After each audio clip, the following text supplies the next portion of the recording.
This is probably going to be the trickiest bit, apart from getting everything nice and clean. Is getting the contents of this in here without making a mess everywhere. Now it says on the instructions if you can't get the lid off, pierce it with a blunt object to release the pressure. I'm just going to go for it and see if I can get it off.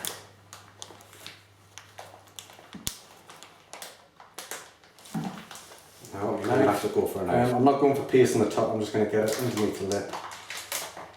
I can wedge it open that way. Hopefully without bending the knife.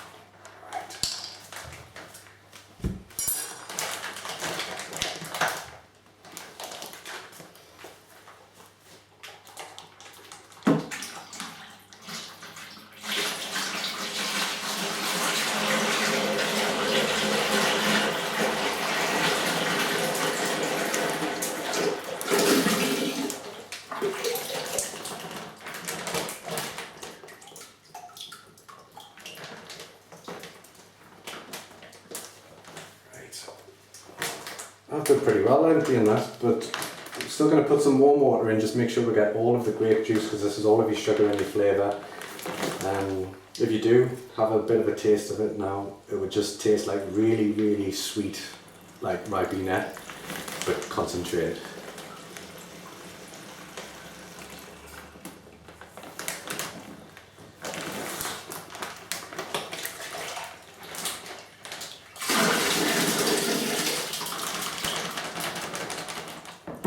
If you notice, it's like an aquarium thermometer on the side, so it will tell us the temperature of the water.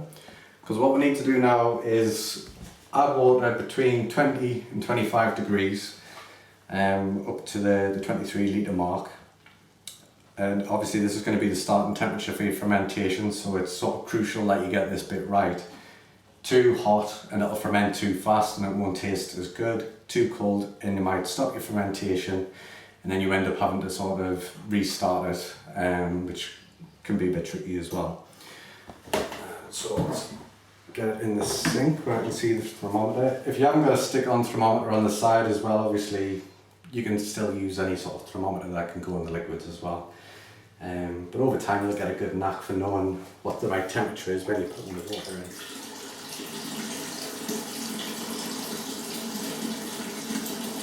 It's actually showing 18 degrees right now, and that's with all of the grape juice that I've put in at room temperature. This water. 25 degrees at the moment, so I'm just putting cold water in, otherwise we're going to end up overshooting and it'll be a nightmare. I've only got 4 litres left to get this in between.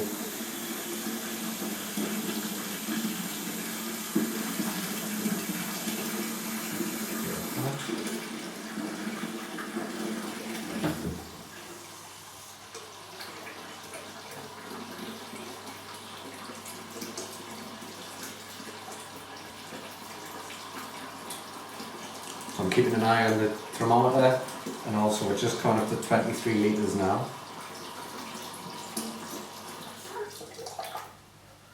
There we go, and it reads 22 degrees, which is fine.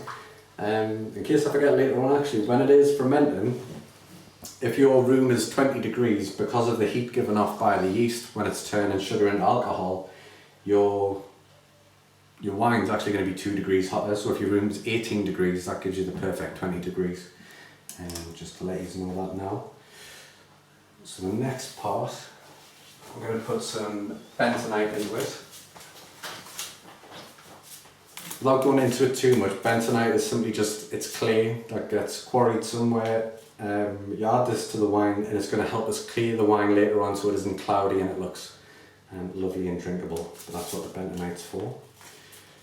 It's not a chemical or anything like that, it's just a natural thing that gets mined out. And sprinkle that over the top.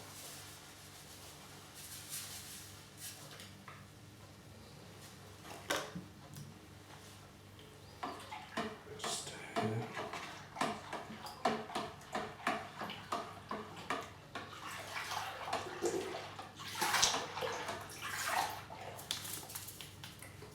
white wine yeast.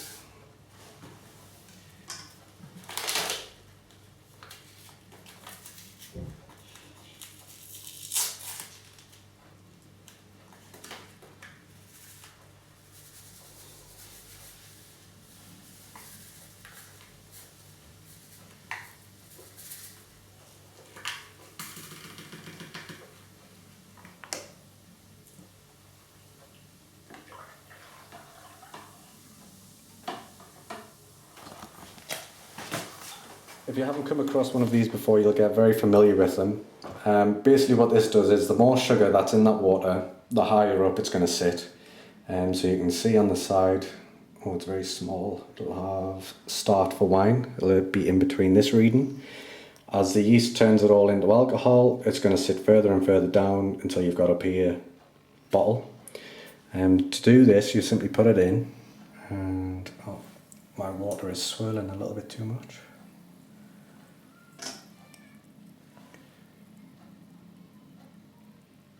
Put that in. Bubbles can make it sit a little bit higher, so I would give it a shake.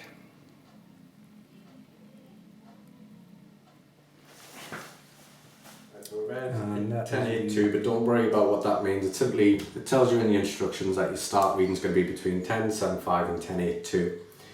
And then basically as the sugars turn into alcohol, you'll have your finish reading, and the hydrometer will just tell you when you're at the next stage. But to be honest with kits, because the sugar and everything's already mixed into it, it's not too essential that you do your hydrometer reading. It'll just help you out if you do get into trouble. At least you'll know where your wine is. So I'll do that, and I've got to give this a good mix, sort of vigorously, make sure all the sugar and everything is mixed in. And I'll do another hydrometer reading. If it's exactly the same as the first, then I know everything's mixed in fine. And it's ready to start from that then. Interestingly, in this kit, they give us a packet of oak chippings, which a Chablis brush doesn't really need. So they must just give them out in every single pack. I'll hang on to that and maybe use that in the future. Just simply for giving your wine or your beer an oaky sort of character, if it's been as if it's been aged in an oak barrel. You know? Right.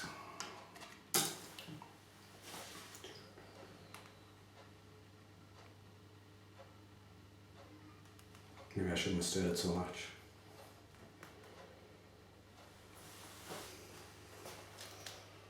But yeah, apart from a bit of a wobble, that's the same anyway. Right, so the temperature's all right. And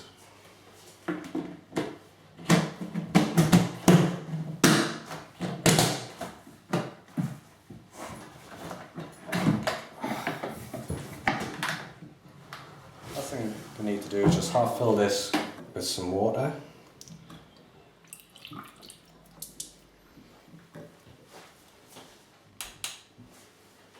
Goes in here.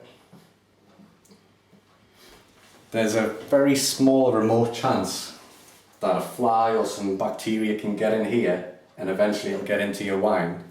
So you need to put, some people use a bit of cotton wool or just a loose fitting cap, and that'll simply let the air out. You'll hear this bubbling over the next few days. In fact, this is the lively stage of it. This will be bubbling quite a bit, and then in about 5 or 6 days it'll start to calm down a bit more. All we need to do now is leave it in a warm place. Airing cupboards are usually too hot, I wouldn't do that, or next to a radiator. You just want it in a stable temperature between sort of 20 and 25 degrees, as you can see, this already is. So I'll be using in the utility room. So I'm Philip from Homebrew Life. If you like this video and you found it helpful, please like the video. If you subscribe to my channel, you'll be able to see the rest of this video and other ones that I bring out about winemaking and brewing beer as well. I hope you found that interesting, and we'll pick up this in 5 days' time.